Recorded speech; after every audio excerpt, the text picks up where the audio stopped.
Life is colourful, beautiful.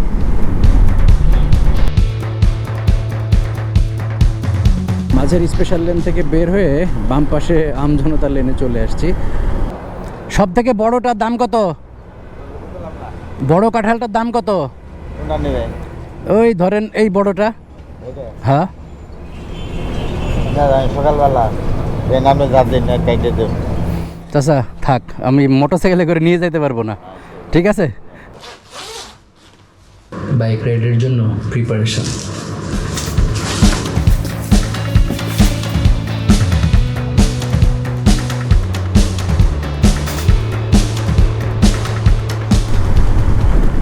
Hello everyone, good morning. How are you? I think you all are fine. It is very early in the morning.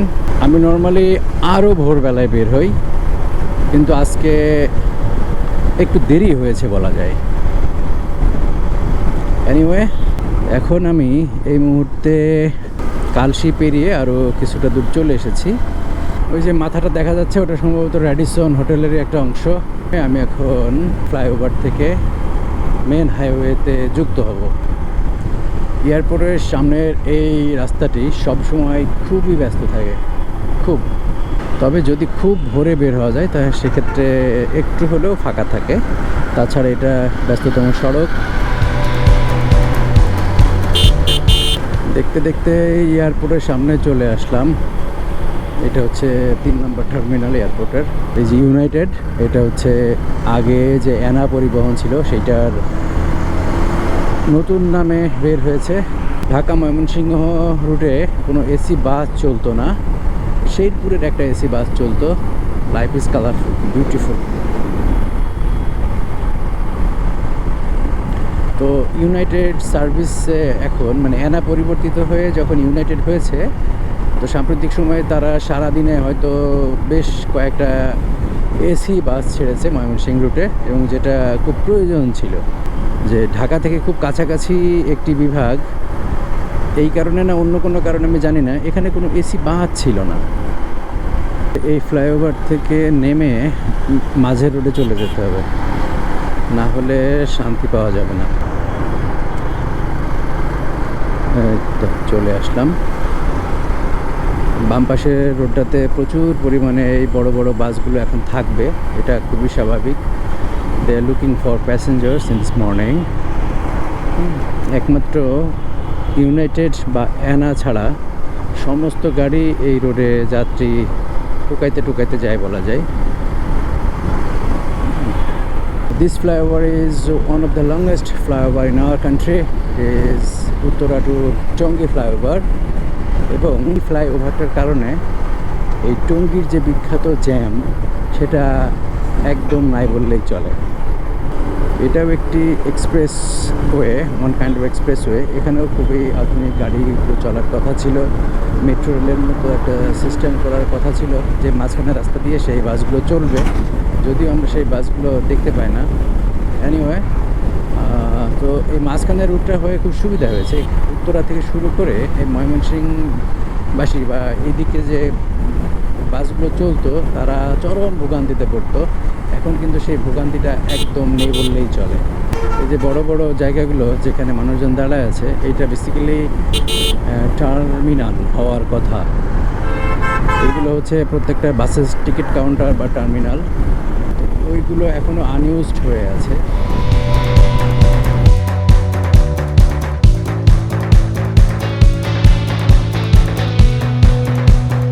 এটা হচ্ছে ফ্লাইওভারের শেষ মাথা প্রায়, এই জন্য এই জায়গাটা একটু কনজাস্টেড। এখানে আর 6টা লেন নেই, এখানে মাত্র 2টো লেন। মাঝের লেনে নর্মালি এত জ্যাম হয় না। আজকে লম্বা গাড়ি সারি দেখা যাচ্ছে যেগুলো ঢাকার দিকে ঢুকছে। আমাদের পাশটা যদিও একটু ফাঁকা আছে, কিন্তু ওই পাশটাতে এত লম্বা জ্যাম। তবে আজকে একদম বাম পাশের যে লেনটা সেটাই বোধহয় ফ্রি আছে বেশি, ওটা দিয়ে যেতে পারলে বরঞ্চ মানে ভালোভাবে যাওয়া যেত। মাঝের স্পেশাল লেন থেকে বের হয়ে বাম পাশে আমজনতার লেনে চলে আসছি, বিকজ ওই লেনটা আজকে অনেক ক্রাউডি, অনেক গাড়ি ওই লেনে। আমার মনে হয় সবাই চায় যে ওই ফাঁকা লেন দিয়ে যেতে, যে কারণে সব গাড়ি ওই দিকে ঢুকছে। ইভেন যারা আসতেছে ঢাকার দিকে ঢুকছে যারা, তারা ওই লেনটাই বেশি ব্যবহার করতেছে। সো আমি ওই লেনটা আপাতত একটু স্কিপ করে এই পাশে চলে আসছি। এই পাশের লেনে গাড়ি একটু বেশি থাকবে, এটাও খুবই স্বাভাবিক। হ্যাঁ, কিন্তু তারপরেও আমি চলে আসলাম। কিন্তু আমি এমন সময় আসলাম মনে হয় যখন ওই পাশটা ফাঁকা। তার মানে বিষয়টা এরকম দাঁড়ালো যে আমি যতক্ষণ ওই স্পেশাল লেনে ছিলাম ততক্ষণ ওইখানে প্রচুর জ্যাম ছিল, ট্রাফিক ছিল। বাট ওই লেন থেকে যখন আমি এই লেনে আসছি তখন ওইটা ফ্রি হয়েছে, এইটাতে ট্রাফিক বাড়ছে। ওই লেনে একবার ঢুকলে যেমন বের হওয়া কঠিন, বের হলে আবার ঢোকাও কঠিন। এই যে ওখানে কোনো স্পিড ব্রেকার নেই, এখানে স্পিড ব্রেকারের সম্মুখীন হতে হলো। বাট ওই রাস্তাটা অনেক ফ্রি। ওই ফ্লাইওভার দিয়ে গেলে এই বাজারে জ্যামটা পেতে হতো না, কিন্তু এখন আমাকে নিচ দিয়ে যেতে হবে। নাথিং টু ডু, বাজারে কোনো জ্যাম নেই। আবার যদি চান্স পাই তাহলে আবার স্পেশাল লেনে চলে যাব। যে এই লেনের এটাই হচ্ছে অসুবিধা, যে হুট করে তারা প্যাসেঞ্জার নেওয়ার জন্য যে কোনো সময় গাড়ি দাঁড় করায়। প্রচুর পরিমাণে ভ্যান, রিক্সা, অটো এই লেনে দেখা যায়। কিন্তু ওই লেনটা স্পেশাল, ভিআইপি, ওখানে এসব কাজ কারবার নাই। দেখি, আই থিঙ্ক নেক্সট টাইমে একটা চান্স পেলেই আমি আবার ওই লেনে চলে যাব। আবার আমি যখন মাঝের লেনে যাব তখন দেখা যাবে ওই পাশেও জ্যাম শুরু হয়েছে। এই লেনের রাস্তা ফাঁকা পেয়েছি এখন, আসলে আর দরকারও নেই। এখন শুধুমাত্র এই সামনে যে একটা ফ্লাইওভার, এটাতে উঠলেই কাজ হয়ে গেল। এটার পরপরই আমাদের চৌরাস্তা। এটার পরে আর খুব বেশি না, অল্প একটু পরেই চৌরাস্তা। এটার মাঝের লেন দিয়ে যাওয়াও যায়, বাম পাশের লেন দিয়ে যাওয়া একই কথা। কারণ এই যে মিডিল লেন দিয়ে যারা যাচ্ছে আলটিমেটলি এই ফ্লাইওভার শেষে তাদেরকে বামেই যেতে হবে। সামনেই গাজীপুর চৌরাস্তা। এই চৌরাস্তার সবথেকে উঁচু যে ফ্লাইওভার, যেটা এই যে সামনে দেখা যাচ্ছে কিন্তু বন্ধ হয়ে আছে, এই যে ওই পাশেরটা যেখানে বাস দাঁড়িয়ে আছে, এইটা চালু হলে ঢাকায় ঢোকার জন্য আরও ইজি হয়ে যাবে। বাট এখন যাওয়ার জন্য আমরা ফ্লাইওভারই ব্যবহার করব। এখন ঢাকা থেকে বের হওয়ার জন্য এই চৌরাস্তা একটা মারাত্মক লেভেলের জ্যাম হতো, সেই জ্যামটা এখন অনেকটাই কমেছে, নেই বললেই চলে। কারণ এখানেও আমরা একটা ছোটোখাটো হলেও ফ্লাইওভার ইউজ করি। এই ফ্লাইওভারের মুখে এসে বেশ কিছু বাস প্যাসেঞ্জার নেওয়ার জন্য একটু দাঁড়াই, যে কারণে এখানে একটুখানি জ্যাম হয়।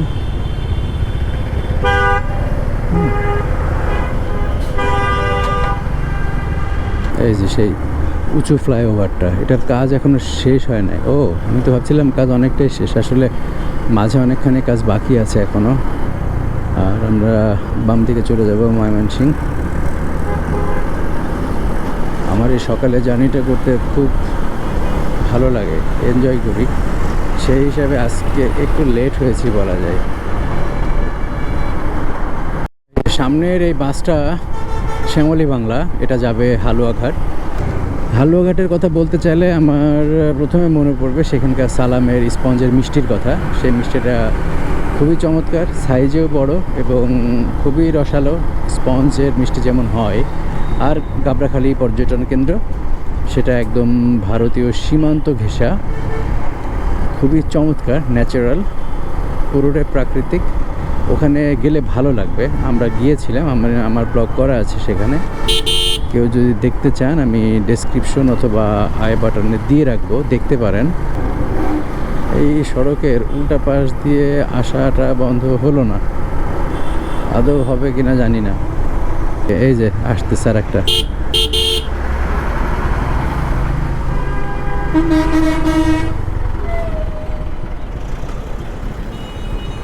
এই পাশে শালবন, এই পাশে শালবন। আমি এরকম শালবনের ভিতরেও ঘুরেছি অনেক, তবে দেখি কোনো একদিন যদি সুযোগ পাই। আর মাঝখানে ফুলগুলা কি চমৎকার, ওয়াও ওয়াও, এত চমৎকার ফুল ফুটে আছে, কত রঙের, কত বর্ণের, কত রকমের, দারুণ। আর এই রাস্তাটা সবসময় ফ্রি থাকে বলা যায়, এই রাস্তাটা রাজেন্দ্রপুরের আগ পর্যন্ত। এটা খুবই চমৎকার, একদম সবুজ গাছপালা, চোখের জন্য শান্তি এই জায়গাটুকু। বাংলাদেশের প্রত্যেকটা মহাসড়ক এরকম হওয়া উচিত, মহাসড়কের মান আরও ভালো হওয়া উচিত। আর মহাসড়কের মাঝখানে ডিভাইডারের অংশে এরকম বিভিন্ন রঙের ফুলের বর্ণের গাছ থাকবে, মানুষজনের মানে দেখলে যেন মন ভালো হয়ে যায়। আর এরকম চড়া ডিভাইডার থাকলে আর একটু সুবিধা হয়। ওই পাশের গাড়ির, বিশেষ করে রাতের বেলা অপোজিট থেকে আসা গাড়ির আলোগুলো কিন্তু চোখে লাগে না। এটা খুবই গাড়ি চালানোর জন্য আরামদায়ক। সেটা যে কোনো ধরনের ভেহিকল হতে পারে, বাট এটা আরামদায়ক। সামনে বাঘের বাজার বলে একটি জায়গা আছে, আমি সেখানে একটু ব্রেক দিব, ইচ্ছা আছে সেখানে একটা ব্রেক দেওয়ার। বাঘ কেনা বেচার জন্য না, সেখানে আমার একটু টি ব্রেক লাগবে। আমি নর্মালি প্রতি ঘন্টায় একটা করে ব্রেক দেওয়ার চেষ্টা করি। এটা আমি মনে করি আমার জন্য যতটা important as well as for my bike. এই তো বাঘের বাজার, পুষ্পাদাম Thai Chinese Indian restaurant. I think এখানে একটা ব্রেক দেওয়া যায়। এখানে খুব চমৎকার দুধ চা পাওয়া যায়।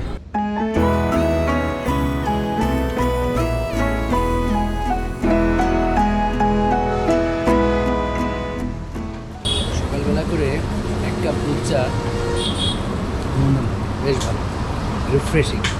বিশেষ করে জার্নি করার সময় এটা খুবই একটা রিফ্রেশ দেয়।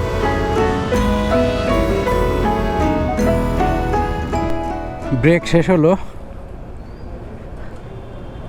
এক কাপ চা আসলে সতেজতা এনে দেয়।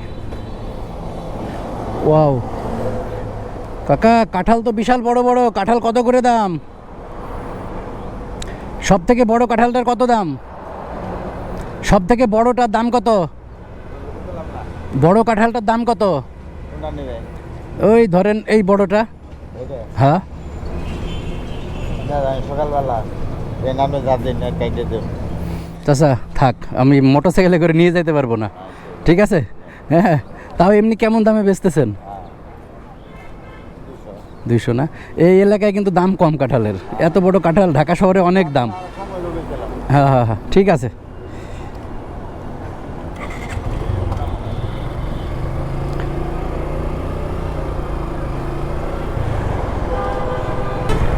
না, আমি বামে চিপার মধ্যে পড়ে গেছি। আমাকে অ্যাজ সুন অ্যাজ পসিবল ডানে চলে যেতে হবে। এই চিপার মধ্যে বাইক চালানো যাবে না। প্রত্যেকটা বাজার যেখানে সেখানে একটু করে জ্যাম হয়, সকালবেলা হোক, দুপুরবেলা হোক, আর রাতের বেলায় হোক না কেন, প্রত্যেকটা বাজারের কাছে একটু করে জ্যামের দেখা মিলবেই। পাওনা ফ্লাইওভারটা পার হওয়ার পর আশা করা যায় আর সেরকম জ্যাম পড়বে না। দুই একটা বাজার আছে, ওই বাজারগুলোতে হালকা পাতলা একটু পড়লেও পড়তে পারে। এটা হচ্ছে সর্বশেষ একটা জ্যাম, যেটা ভালুকার আগ মুহূর্তে। এখানে একটা বেশ ভালো রকমের জ্যাম আছে। এই জ্যামটা পার হতে পারলে মনে হয় না আর জ্যাম পড়বে। এগুলো হচ্ছে ইচ্ছা করে তৈরি করা জ্যাম। হয়তো দেখা যাবে সামনে একটা মাত্র বাস কয়েকটা প্যাসেঞ্জার নেওয়ার জন্য এমনভাবে ক্রস করে দাঁড়ায় যাতে অন্য গাড়িগুলো আর পার না হতে পারে। আগেই বলেছিলাম it was one of the best highway in our country, but right now the conditions is not good. In some cases we can say it's massacre.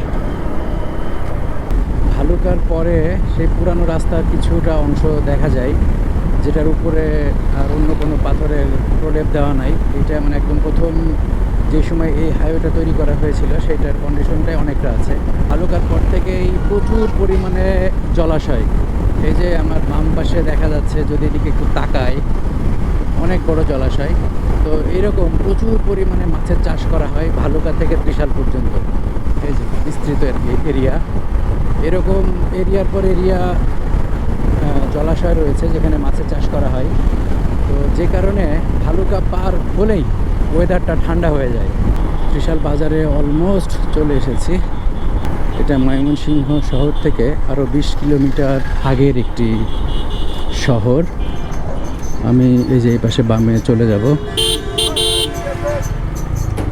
এই রাস্তাটার 90% এরিয়া সবসময় রিক্সাতে দখল হয়ে থাকে, অল টাইম। নদীটার নাম সুতিয়া। তো সুতিয়া নদীতে সবসময় পানি থাকে, একবারে শুকাতে আমি কখনোই দেখিনি। এখন কিন্তু অনেক নিট অ্যান্ড ক্লিন পানি, অন্তত এক পাশে। সুজলা সফলা শস্য শ্যামলা সবুজ প্রকৃতির মাঝে ফিরে আসলাম। আজকের মতো এই ব্লগটা এখানে শেষ করছি। বাই বাই, টাটা, ভালো থাকবেন সবাই।